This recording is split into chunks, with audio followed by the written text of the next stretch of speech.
Welcome to the Mile High Hoops podcast. He's Piro. I'm Shapiro. Nikola Piro, Jake Shapiro, AP, Shap, whatever you want to call us. Just call us something nice, please. We're calling the Nuggets nice things after their game. That was their home opener against the Phoenix Suns. I thought a really complete effort from their team, but it came after a loss that they probably should have won against the Golden State Warriors, where Aaron Gordon dropped 50. So we've seen two Nuggets games so far. I want to do a couple early season takeaways, early lessons from this Denver Nuggets start. AP, both you and I were in attendance at the home opener. I think just like from a fan perspective, and me and you know it as well as anyone, but oh my gosh, is Bruce Brown loved in this town, because they didn't even have to say his name on the intro. They just went, yippee! And like Bruce comes out and it was the roof was off Ball Arena. Yeah, it just feels right to have Bruce Brown back playing with the Denver Nuggets and whatnot. I think the only player that rivals the excitement level when they're introduced for the Denver Nuggets is that of Aaron Gordon. I mean, this city and this fan base absolutely loves Aaron Gordon, but the PA announcer going crazy every time he made a bucket or did something good on the court. The fan base loves him. You and I saw him in the locker room after the game. He was all smiles. It just feels right to have Bruce Brown back playing basketball for the Denver Nuggets, and awesome scene, awesome atmosphere. Excited to see what he does moving forward, balling out for this Denver Nuggets team. He's looked good in a couple of games, but in particular against Phoenix.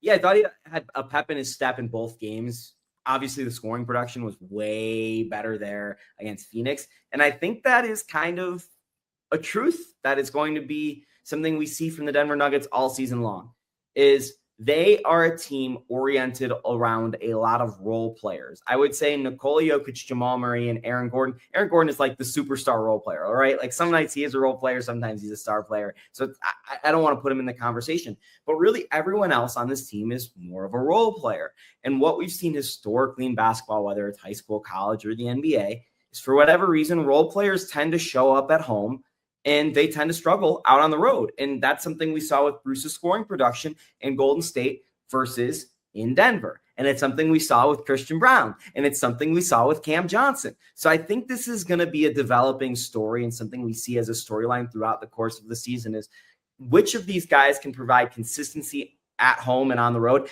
Look, we're 2 games into the year. All of this could change, but I think that will be something I will be monitoring at least for the next stretch of ball is, can Cam Johnson actually be a double-digit scorer like at home and on the road? Yeah, I agree with you. I think it's going to take about 10 games or so until we really start to see the identity of what this iteration of the Denver Nuggets is going to look like with rotations and whatnot. David Adelman talked about in his post-game press conference after the Phoenix game that like Jamal has been one of the primary starters playing with the bench unit, but that's just the case for now. We're expecting some adjustments, some tinkering and whatnot moving forward this season. But yeah, they're 1-1 off the rip. They had a really good chance to beat Golden State. Obviously, came up short in that game, and then they bounced back with a big-time win over the Phoenix Suns. But a lot of different moving parts, and you talk about role players and consistency at home versus the road. I think what the Nuggets are banking on is the role players that they have, like the big 3 that come to mind to me, Bruce Brown, Tim Hardaway Jr., and Jonas Valanciunas. These are all battle-tested guys that have significant amount of tenure under their belt. So you're hoping that because they've had the amount of experience that they've had, that they can be more consistent than, say, some young up-and-coming role players in this league. So we'll see how it plays out. Interesting couple of games coming up for Denver, but 1-1 to start the year. And I've liked what I've seen. And I think I've got to put a little bit of an asterisk on the Suns game. Second night of a back-to-back, no Jalen Green, right? Devin Booker's kind of a one-man band out there, but it was nice to see Denver respond, even though it's been kind of weird for Nikola Jokic. I know we'll get into that throughout the course of the program here today, but nice to see them get a bounce-back win after their opening night loss to Golden State. That's a game that, if it's in January of last year, the Nuggets don't blow the Suns out, and it probably goes down to the last 3 minutes. And that, to me, is a positive sign, because Christian Brown made it a goal early on going into training camp. Hey, we need to blow teams out this year. And granted, they let the lead slip a couple times in that game, but Nikola Jokic and the starters still checked out with 3 minutes to go, and they got some rest. That is something that I have found interesting through 2 games, and we might as well start with the big man, the MVP, Nikola Jokic. I just want to start with his minutes. Obviously, the first game goes to overtime, so it's a little bit different. But I've actually been shocked at how much he's played, especially given how good Jonas Valanciunas has been off the bench for the Nuggets. He has been everything is advertised. He's been a scorer. He's provided some rebounding. He actually flipped the rebounding picture in that game against Phoenix. The Nuggets started grabbing a ton of rebounds after Jonas came in, and it continued that way moving forward. But I would expect Nikola Jokic's minutes coming into the year to be somewhere around 30 to 32. And right now they're hanging out around 35 a game, at least through a normal rotation. So that's going to be something I'm monitoring moving forward, is just Nikola Jokic's minutes. But everything with Jokic's start has been a little bit strange. Yeah, it's definitely been an obscure start to the season for Nikola Jokic. I mean, the three-point shooting was abysmal in the first game, and honestly, not much better in the second game either. So he's been a little off from beyond the arc, but you saw him, with the shot attempt after shot attempt after shot attempt in the Phoenix or in the Golden State game, didn't get a lot of those to fall. I mean, I don't know how many times I've seen Nikola Jokic in my life miss a bunny at the buzzer, as he did right before at the end of regulation there against the Golden State Warriors. And then kind of like one of these pseudo protest games from Jokic against the Phoenix Suns, where he just was not looking to score in the same manner in which we've seen him in the past, or rather maybe he's been forced to in the past. We all know that the Nuggets and Nikola Jokic would love to win games like they did against the Phoenix Suns, 113 to 111. Nikola Jokic, 32 minutes played, 14 points, 14 rebounds, 15 assists, 2 triple doubles in 2 games to start the season.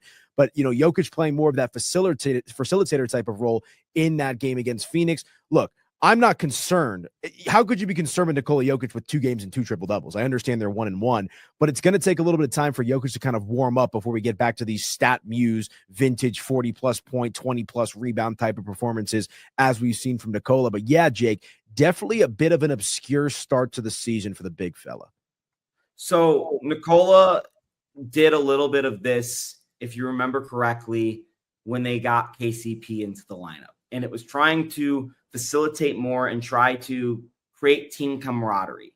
So I'm actually not too surprised that the shot diet has been a little lesser. I was surprised that, hey, we're playing the Golden State Warriors and you're just going to settle for a bunch of threes against a team that at the big position, at least, is a little undersized. They have garnered more size at the forward spot with the addition of Al Horford in conjunction with Jimmy Butler and Jonathan Kuminga. They're much bigger than they were about a year ago. But Al Horford is a guy that's given Nikola Jokic, every time the Celtics and Nuggets have matched up, a little bit of trouble. So that was a little concerning to me in some ways. But to me, this is him forcing the facilitating thing. And if you go back, one of the last times I remember Jokic having 2 games where he scored under double digits in points, AP, was if you go back to the 3rd game of the 22-23 season and then the 13th game of the 22-23 season, when he was focused on that facilitating, as I mentioned. So this is not all that surprising. I would say what is he appears to be maybe a little bit out of shape, playing his way into shape. I don't expect him to be playing like as hard as possible, but it was disconcerting to me that David Adelman didn't change pick and roll coverages when Steph Curry's getting free off a screen every single time Christian Brown can't get around, and there's no one to meet him there on the other side, because Jokic was supposed to be there and Jokic wasn't playing at the level, because historically Jokic doesn't play at the level until the playoffs. Not really. So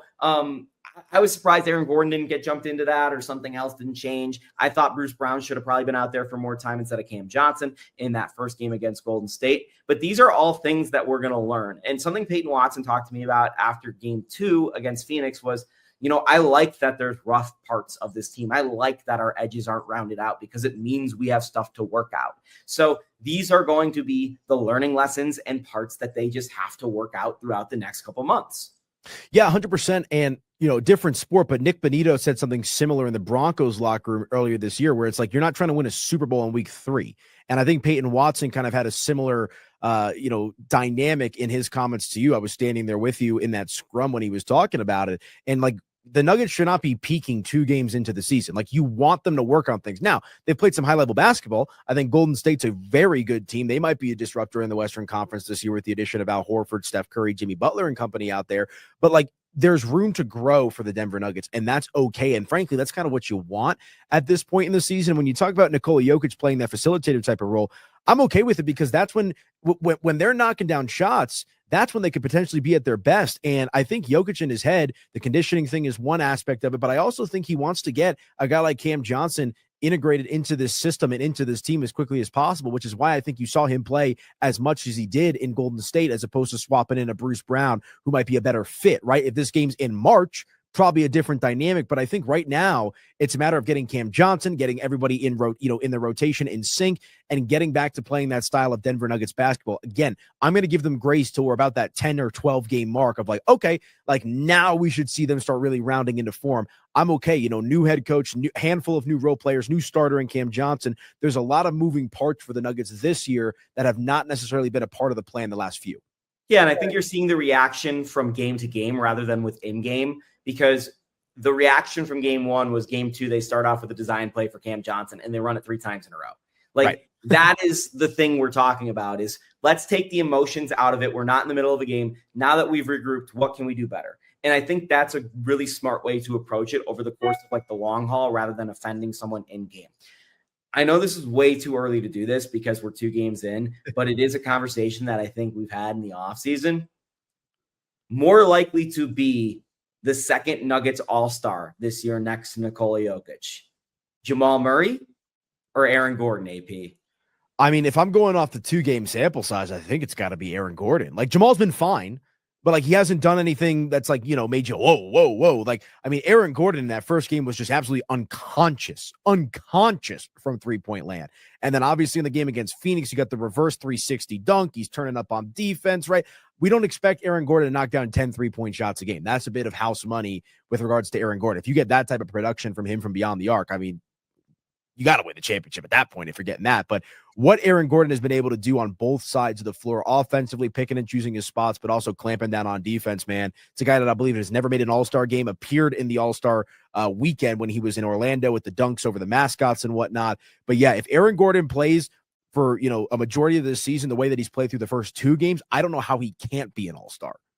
Yeah, it's funny. I see people all the time. It's like, I wish AG played like this all the time. The Nuggets would win a championship. I'm like, if AG played like this all the time, he would be the greatest player in the history of basketball. Yes. Like, and AG has a couple of those games here and there, and that's why we love him here in Denver. I'm with you. I think AG's been fantastic. And I think there's actually a potential for the Nuggets to get 3 all-stars the way they're playing, because I've been that impressed with Jamal Murray. And the thing is about Jamal is you're like, okay, he hasn't been like, crazy 50-point Jamal that we've seen in the past. No doubt. I agree with you. But he is bringing a level of consistency through the first 2 games where he's making smart reads. He's taking the correct shots. He looks spry out there. He looks like he's gained some of that elusiveness that he had back in the 23 playoffs throughout the course of the 24 season at some points. And the difference with Jamal to me is when he's had these slow starts, it's tanked his season averages where he's only scoring like 21 points per game. Later on in the year, if you take like a 10-game sample through any point of later on in these seasons, he averages 24 points per game. And right now, after 2 games, he's averaging 24 points per game. And if he's 24, 7, and 5, that is an all-star. So I love the way Jamal Murray's been playing. I think he can even add a little bit more, and I think he knows that. But the activity on the defensive side of the ball so far through 2 games between Jamal AG, I think has been impressive at times. The Nuggets had a ton of steals against the Phoenix Suns, which they should do because that team does not really have a point guard. So I like what the Nuggets are doing. I hope they do that more tonight again. We're going to see a lot of Bones Highland tonight. Hopefully the Nuggets can go after Bones Highland. So I think there's potential here where if the Nuggets continue to play the way that they're playing right now, and again, we expect them to get better. Every team in basketball is going to get better.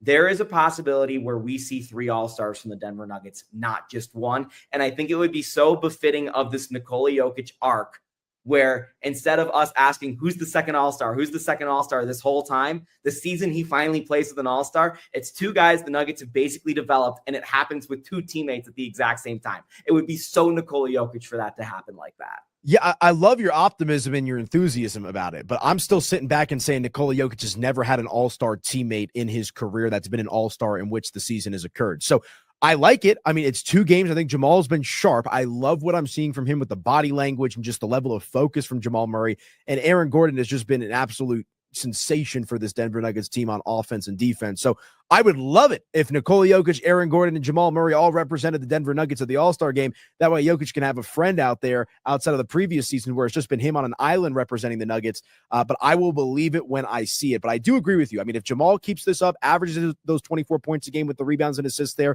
and Aaron Gordon continues to shoot threes at a high level and clamps down on defense and has highlight reel plays, they're going to have a very, very strong case to be All-Stars. Again, I'll believe it when I see it, my friend. So looking forward to tonight's games against the Wolves. Obviously, the Nuggets have a very, very long losing streak against the Wolves that I don't need to remind people of and go through the blow by blow. But this is an opportunity with Anthony Edwards out of the lineup and the Nuggets having some rest. The Wolves played last night. Granted, it was at home, so it's a home back-to-back. This is a chance for the Nuggets to end that streak against the Wolves, which dates back to the 24 playoffs with the Game 6 blowout, the Game 7, just disaster, toss that game away, just brutal effort from the Nuggets in the fourth quarter there. And then you remember last year with them getting blown out a couple times, them blowing a couple leads, and then obviously the Russell Westbrook blown layup, double overtime, Nikola Jokic masterpiece that they lost. So I just want to see the Nuggets win this game. I really do. I don't really care how it happens. I mean, like, we're looking for things early on in the season where it's like, did they do this? The win doesn't really matter that much. Did they do that? The win doesn't really matter that much. Tonight, I don't really care how they get it. They just need to get the monkey off their back and beat this team. Yeah, well, not having Anthony Edwards out there for Minnesota, I think, is going to bode very well for the Nuggets' chances to win this game. But I completely agree with you. And I think, the early goal for this Denver Nuggets team has to be establishing that synergy amongst the starters and the rotations alike. And I think, again, this is a good opportunity for Denver to kind of kill two birds with one stone. Try to get that monkey off your back, as you alluded to, with Minnesota, a team that's been a thorn in your side for a handful of seasons now, but also continue to get Cam Johnson more comfortable playing aside Nikola Jokic, continue to see Jamal Murray play high-level basketball and make good decisions. And see what happens when it comes to this bench dynamic as well. You talked about it early in the show. Bench players, role players tend to play better at home. Let's see Bruce Brown go out there and try to replicate or come close to the performance that we saw against him against Phoenix. Tim Hardaway Jr., want to see him get involved. David Adelman was talking about this is a guy that if he gets hot any given night can knock down 5, 6, 7 plus 8 threes in a game. You want to see that all kind of start to come together for Denver in the early goings of the season, because once they, I'm not saying reach their peak form, but once they really understand how they want to play and how they can do it, that's when you're going to see this Denver Nuggets team start to get to their peak potential. He's Nikola Piro. I'm Jake Shapiro. We'll be watching the Denver Nuggets game against the Minnesota Timberwolves tonight. I'll have a recap on denversports.com with my key takeaways because we know you clamor for them. We won't be podcasting till Thursday again, when we'll have some good idea about the Nuggets after the Timberwolves battle against the Pelicans. They'll have NBA Cup starting just one day after our next podcast. So we're going to talk some NBA Cup action. It's already here. Everyone goes all out for the NBA Cup. And you know what? Guess what? The Nuggets defeated a former NBA Cup champion over the weekend, Jordan Ott of the Phoenix Suns. So most people don't talk about it. Most people don't remember it. But the NBA Cup, there's great lore there. He's Nikola Piro. I'm Jake Shapiro.